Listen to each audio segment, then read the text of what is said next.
So good morning guys. तो चलिए start करते हैं आज के यानी कि 18 जून के इंपॉर्टेंट करंट अफेयर्स को। तो इस प्रश्न में आपसे पूछ रहे हैं, अभी हाल ही में किसे यूरोप के प्रतिष्ठित essay prize for lifetime achievement award से सम्मानित किया गया? तो आंसर होगा अरुंधति रॉय को। तो अभी चार्ल्स विलोन फाउंडेशन ने घोषणा की है कि लेखिका अरुंधति रॉय को 45वां European essay prize for lifetime achievement award दिया जाएगा। अरुंधति रॉय, इनको ये पुरस्कार 2021 में प्रकाशित आजादी नामक निबंध संकलन के फ्रेंच अनुवाद के लिए दिया जाएगा।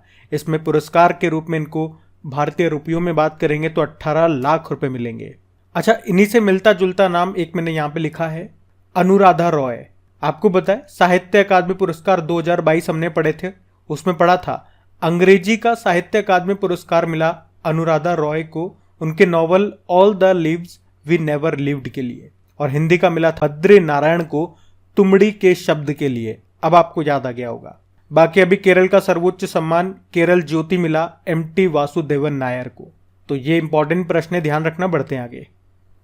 फिर बताइए, हाल ही में विश्व मरुस्थलीकरण और सूखा रोकथाम दिवस कब मनाया गया? तो आंसर होगा 17 जून को। तो हर साल 17 जून को world day of combat desertification and drought के रूप में मनाया जाता है। तो ये दिन लोगों को उपजाऊ भूमि को मरुस्थल होने से रोकने का प्रचार प्रसार करने के उद्देश्य से मनाते हैं। इस बार की थीम इंपॉर्टेंट है, हिज लैंड हिज राइट्स। अच्छा, एक प्रश्न मैं आपसे पूछूं, ये प्रश्न परीक्षा में पूछा गया कि कौन सा सस्टेनेबल डेवलपमेंट गोल भूमि शरण को रोकने से संबंधित है? तो सस्टेनेबल डेवलपमेंट गोल 15। पता है ना टोटल सस्टेनेबल डेवलपमेंट गोल्स कितने हैं? 17 हैं। पूरा करने का लक्ष्य हमारा 2030 तक है। और मरुस्थलीकरण का मतलब क्या होता है? अगर आपका कोई मरुस्थल हो गया, डेजर्ट हो गया, उसका जो आगे प्रसार होता है, आगे जब वो फैलता है तो उसी को कहा जाता है मरुस्थलीकरण, डेजर्टिफिकेशन। अब दुनिया के कुछ महत्वपूर्ण मरुस्थल के बारे में हम चर्चा करते हैं। कुछ इंपॉर्टेंट ही मैं आपको बताऊंगा जो अक्सर एग्जाम में रिपीट होते हैं अगर यहां से प्रश्न बनता है तो। जैसे कि सबसे इंपॉर्टेंट, दुनिया का सबसे शुष्कतम मरुस्थल यानी कि आताकामा का मरुस्थल, यह आपको साउथ अमेरिका में मिलेगा। कहाँ पे? पेरू और चिली की सीमा पर। वहीं साउथ अमेरिका में आपको पेटागोनिया का मरुस्थल भी मिलेगा। कौन से देश में? तो अर्जेंटीना में। एक प्रश्न ये बनता है कि किस महाद्वीप पर कोई भी मरुस्थल नहीं है? तो आंसर होगा यूरोप। अब बताओ, सहारा मरुस्थल कहां पर है? अफ्रीका में है, और इसका दक्षिण में प्रसार कहलाता है साहिल प्रदेश। यह भी ध्यान रखना। अफ्रीका में ही कालाहारी मरुस्थल भी आपको मिलेगा। कौन से देश में? बोत्सवाना में। और यहां पे कौन सी जनजाति पाई जाती है? बुशमैन जनजाति पाई जाती है, यह भी ध्यान रखना। प्यासी भूमि का देश आपको पता ही किसे कहते हैं? ऑस्ट्रेलिया को कहते हैं। ऑस्ट्रेलिया में आपको गिब्सन मरुस्थल मिलेगा, सिंपसन मरुस्थल मिलेगा, ग्रेट विक्टोरिया मरुस्थल आपको यहां मिलेगा। गोबी का मरुस्थल भी है, ये चाइना और मंगोलिया में मिलेगा आपको।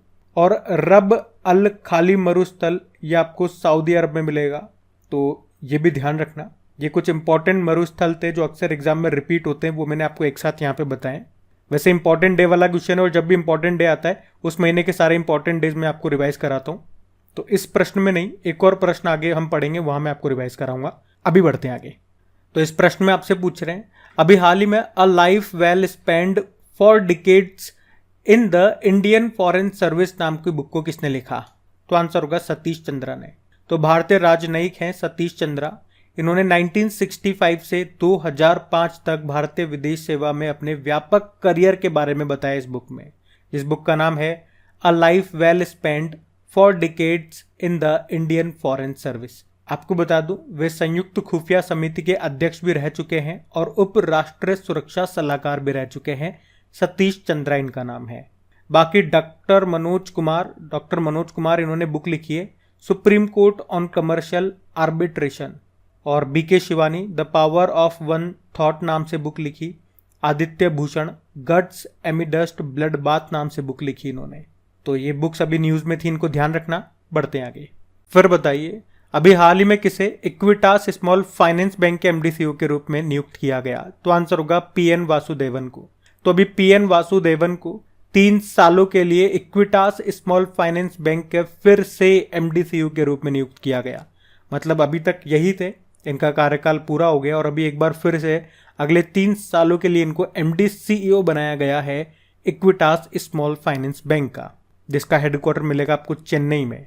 वैसे अभी एयू स्मॉल फाइनेंस बैंक के एमडी सीईओ बने थे संजय अग्रवाल, बैंक ऑफ बड़ौदा के एमडी बने, मैनेजिंग डायरेक्टर बने देवदत्त चंद, और बैंक ऑफ इंडिया के एमडी सीईओ बने रजनीश कर्नाटक। तो ये भी अभी नए अपॉइंटमेंट है और बैंक से संबंधित ही अपॉइंटमेंट मैंने इस क्वेश्चन में आपको कराया, इनको ध्यान रखना। बढ़ते हैं आगे। फिर बताइए एशिया कप 2023 का आयोजन ये कहाँ पे होना है? तो आंसर होगा पाकिस्तान और श्रीलंका में। तो बात कर रहे हैं यहाँ पे एशिया कप 2023 की, पाकिस्तान और श्रीलंका में होगा। कब से कब तक? 31 अगस्त से 17 सितंबर 2023 तक। और इसमें एशिया की टोटल 6 टीमें हिस्सा लेंगी, इंडिया, पाकिस्तान, श्रीलंका, बांग्लादेश, अफगानिस्तान और नेपाल। तो ये ध्यान रखना। बाकी कुछ और भी इवेंट्स हैं जो मैं आपको बता दूं, जैसे कि आईसीसी क्रिकेट वर्ल्ड कप 2023 ये भारत में होना है, महिला फीफा वर्ल्ड कप 2023 ये 2 देशों में होगा, ऑस्ट्रेलिया और न्यूजीलैंड में, और नेशनल गेम्स 2023 में जो होंगे कहाँ पे? गोवा में। 2023 में वर्ल्ड एथलेटिक्स चैंपियनशिप होगी बुडापेस्ट, हंगरी में। अभी 13वां सुदीरमन कप, इसका संबंध बैडमिंटन से है, यह अभी चाइना में हुआ था। इसको चाइना ने जीता साउथ कोरिया को हरा के। और ये 2025 में होगा, क्योंकि हर 2-2 साल में होता है। तो अभी 2023 में हो गया, अब 2025 में होगा। कहाँ पे होगा? स्पेन में होगा, ये भी ध्यान रखना। और 2024 में जो समर ओलंपिक हैं वो कहाँ पे होंगे? पेरिस, फ्रांस में। और 2023 वाले एशियन गेम्स कहाँ पे होंगे? हांगझाऊ, चाइना में होंगे। तो ध्यान रखना ये भी। बढ़ते हैं आगे। फिर बताइए हाल ही में मास्टर रेजिडेंशियल रियल एस्टेट नाम की बुक को किसने लिखा? तो अश्विंदर सिंह ने।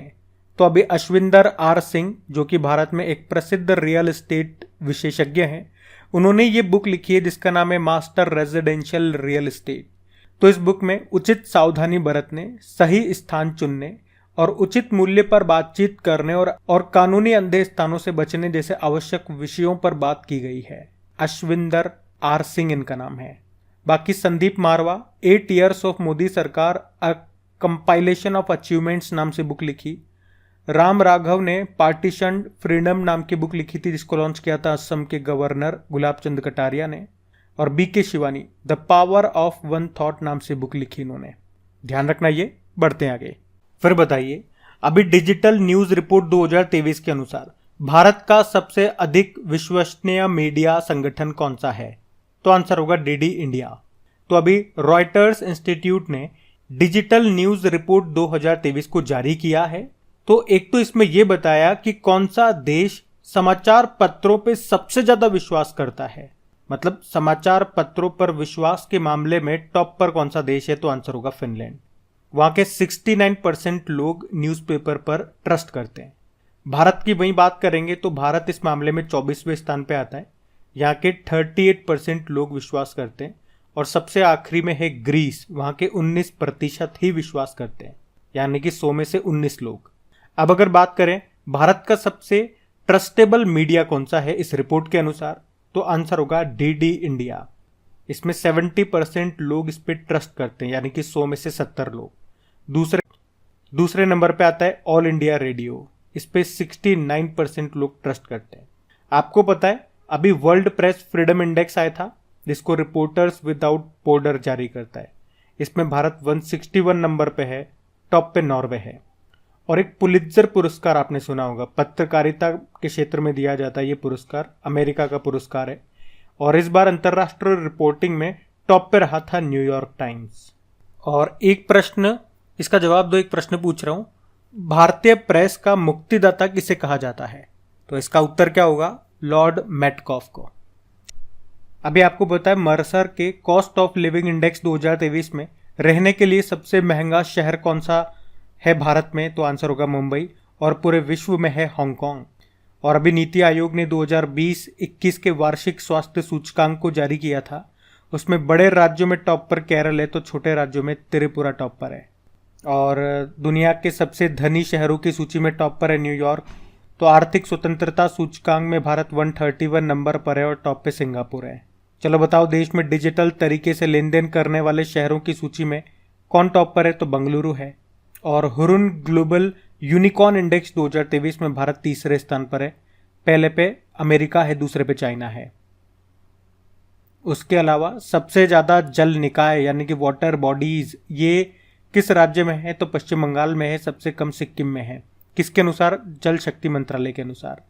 वर्ल्ड बैंक ने जो रसद प्रदर्शन सूचकांक 2023 लॉजिस्टिक परफॉर्मेंस इंडेक्स जारी किया उसमें भारत 38 नंबर पे है। और वर्ल्ड हैप्पीनेस इंडेक्स में 126 नंबर पे भारत है, तो टॉप पे फिनलैंड है। वहीं वैश्विक आतंकवाद सूचकांक में टॉप पे अफगानिस्तान है, तो भारत 13वां सबसे प्रभावित देश है। और इंडिया जस्टिस रिपोर्ट 2022 में कर्नाटक टॉप पर है। तो अंतर्राष्ट्रीय आईपी सूचकांक में टॉप पे अमेरिका है, भारत 42 नंबर पे है। और ग्लोबल फायर पावर इंडेक्स 2023 में उसमें भी अमेरिका टॉप पर है, भारत चौथे स्थान पर है। तो ये कुछ इंपॉर्टेंट इंडेक्सेस हैं जो हमने 2023 में ही पढ़े, इनको ध्यान रखना। बढ़ते हैं आगे। चलिए फिर बताइए, अभी हाल ही में विश्व बैंक ने दक्षिण एशिया में पहली सड़क सुरक्षा परियोजना को कहाँ शुरू किया? तो आंसर होगा बांग्लादेश। तो अभी वर्ल्ड बैंक ने दक्षिण एशिया की पहली सड़क सुरक्षा परियोजना को बांग्लादेश में शुरू किया है। मतलब रोड सेफ्टी इस परियोजना का उद्देश्य है। मतलब सड़क पर होने वाली मौतों को 30% तक कम करना इसका उद्देश्य है। और इस परियोजना में कितना इन्वेस्टमेंट होगा? $358 मिलियन का। और इस परियोजना को कहाँ पे शुरू किया गया? तो बांग्लादेश में नेशनल हाईवे 4 और नेशनल हाईवे 6 पर। आपको पता है भारतीय सड़क कांग्रेस का 81वां अधिवेशन कहाँ पे हुआ था? उत्तर प्रदेश के लखनऊ में। अच्छा, आप तो ये बताओ, भारत में नेशनल हाईवे 7 का नया नाम क्या है? तो नेशनल हाईवे 44 है। और देश का पहला डबल डेकर एक्सप्रेसवे बनेगा नोएडा में। और रोपवे सिस्टम को सार्वजनिक परिवहन में शामिल करने वाला पहला शहर कौन सा बना था? हमारा वाराणसी। और आप ये बताओ कि भारत में कहाँ सबसे लंबा डबल डेकर फ्लाईओवर बनाया गया? नागपुर में, जिसकी लंबाई 3.14 किलोमीटर है। और भारत में स्टील से बनी पहली सड़क ये कहाँ पे बनाई गई? गुजरात के सूरत में। अच्छा, वर्ल्ड बैंक की भी बात है ना। वर्ल्ड बैंक स्थापना होती 1944 में, हेडक्वार्टर है वॉशिंगटन डीसी में। और इसके नए अध्यक्ष कौन बन गए अभी? और वैसे तो वर्ल्ड बैंक काफी तरह की रिपोर्ट, काफी इंडेक्सेस जारी करता है, लेकिन सबसे इंपॉर्टेंट है ease of doing business report, जिसको इसने जारी करना बंद कर दिया। मैंने क्यों कहा सबसे इंपॉर्टेंट है? क्योंकि अब इसकी जगह पे ये बिजनेस रेडी प्रोजेक्ट को जारी करेगा। अभी वर्ल्ड बैंक के रसद प्रदर्शन सूचकांक 2023 लॉजिस्टिक परफॉर्मेंस इंडेक्स में भारत 38 नंबर पे है। तो ये पॉइंट्स भी ध्यान रखना। बढ़ते हैं आगे। फिर बताइए, हाल ही में वैश्विक पवन दिवस कब मनाया गया? तो आंसर होगा 15 जून को। तो हर साल 15 जून को ग्लोबल विंड डे के रूप में मनाया जाता है। और इस बार की थीम है wind energy powering the future of India. अच्छा, वैसे आपको पता है ministry of new and renewable energy ने क्या लक्ष्य रखा है 2030 तक? मतलब कितना नवीकरणीय ऊर्जा हमें उत्पादित करनी है, या यूं कहूं कि रिन्यूएबल एनर्जी कितना बनाना है हमें? 2030 तक का टारगेट है हमारा 500 गीगावाट का। और आपको याद दिला दूं, चाइना ने दुनिया का सबसे शक्तिशाली हाइपरसोनिक विंड टनल जिसका नाम है JF-22 इसका निर्माण किया है। किसने? चाइना ने। देखो, जून में कौन कौन से डे मनाए हमने? 1 जून को वर्ल्ड मिल्क डे, 3 जून को वर्ल्ड बाइसिकल डे, 5 जून को वर्ल्ड एनवायरनमेंट डे, 7 जून को विश्व खाद्य सुरक्षा दिवस, 8 जून को विश्व महासागर दिवस और 8 जून को वर्ल्ड ब्रेन ट्यूमर डे, 12 जून को विश्व बाल श्रम निषेध दिवस, 13 जून को अंतर्राष्ट्रीय रंगहीनता जागरूकता दिवस, 14 जून को वर्ल्ड ब्लड डोनर डे और 15 जून को विश्व बुजुर्ग दुर्व्यवहार दिवस के रूप में मनाया। तो जून के ये इंपॉर्टेंट डेज है, इनको ध्यान रखना। बढ़ते हैं आगे। चलिए फिर बताइए, हाल ही में किस राज्य सरकार ने जेलों का नाम बदलकर सुधार गृह कर दिया? तो आप बताओ क्या हो सकता है आंसर? ऑब्वियस सी बात है, उत्तर प्रदेश। तो अब उत्तर प्रदेश की जेलों को सुधार गृह के रूप में जाना जाएगा। अब ऐसा नहीं लगता आपको कि ऐसा भी एक प्रश्न बनना चाहिए कि बताओ सबसे ज्यादा नाम बदलने वाला राज्य कौन सा है? तो ये प्रश्न तो सभी सही करके आएंगे, उत्तर प्रदेश। जैसे अभी उत्तर प्रदेश ने इलाहाबाद का नाम बदल के प्रयागराज करा, फैजाबाद का नाम बदल के अयोध्या कर दिया, मुगल सराय रेलवे स्टेशन का नाम पंडित दीनदयाल उपाध्याय जंक्शन कर दिया, झांसी रेलवे स्टेशन का नाम वीरांगना लक्ष्मीबाई रेलवे स्टेशन कर दिया, और उत्तर प्रदेश के मैनपुरी सैनिक स्कूल का नाम जनरल बिपिन रावत के नाम पर रखा गया था। और उत्तर प्रदेश में नया घाट बंदा चौराहे का नाम लता मंगेशकर के नाम पे रखा गया। उत्तर प्रदेश के मुंडेरा बाजार का नाम चौरी चौरा किया गया।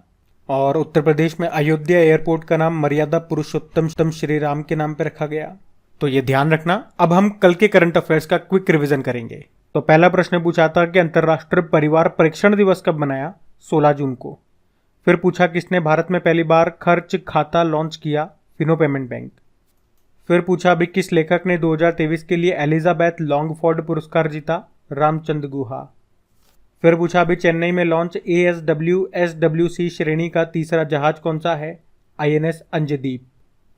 फिर पूछा अभी 2025 में international institute of administrative sciences का वार्षिक सम्मेलन कहाँ पर आयोजित होगा? कोच्चि में। फिर पूछा जून 2023 में किस देश में आयोजित कोमोडो नौसैनिक अभ्यास में भारत ने हिस्सा लिया? इंडोनेशिया। फिर पूछा द ग्रीन ऑर्गेनाइजेशन का इंटरनेशनल ग्रीन एप्पल अवार्ड जीतने वाला पहला भारतीय राज्य? तेलंगाना। फिर पूछा कृषि महोत्सव रजा पर्व का आयोजन कहाँ पे किया गया? उड़ीसा में। फिर पूछा अभी रिलायंस तीरा ने किसे अपना ब्रांड एम्बेसडर नहीं बनाया? नहीं पूछ रहे हैं। तो परिणीता चोपड़ा। तो बनी कौन? सुहाना खान, करीना कपूर और कियारा आडवाणी। और आखिरी प्रश्न पूछा था किस देश की बल्लेबाज नाहिदा खान ने अंतर्राष्ट्रीय क्रिकेट से संन्यास लिया? पाकिस्तान। और गाइज अगर अभी तक आपने वीडियो को लाइक नहीं किया तो प्लीज़ वीडियो को लाइक ज़रूर कर देना और अपने दोस्तों के साथ में जो भी आपका स्टडी ग्रुप होता है व्हाट्सएप पे या फेसबुक पे तो प्लीज़ वहाँ पे इसको शेयर ज़रूर करना। अब इनकी क्विज बना करके आपकी प्रैक्टिस के लिए अपलोड कर दी है आपकी क्रेक एग्जाम एप्लीकेशन पे। वहीं पे इनकी PDF पे आपको मिल जाएगी बिल्कुल फ्री में। तो क्रेक एग्जाम एप्लीकेशन को इंस्टॉल कर लेना, जिसका लिंक नीचे डिस्क्रिप्शन बॉक्स में है, और इन सभी बातों का फ़ायदा उठाना। अब होमवर्क प्रश्न देखते हैं और सेशन एंड करते हैं। तो कल के वीडियो में आपसे पूछा था कि किसने मेरी लाइफ नाम से एक मोबाइल एप्लीकेशन को लॉन्च किया? तो आंसर होगा हमारे जो पर्यावरण मंत्री हैं भूपेंद्र यादव, उन्होंने। तो आप सभी ने प्रश्न का बिल्कुल सही उत्तर दिया। अब ये रहा आज का आपका होमवर्क प्रश्न।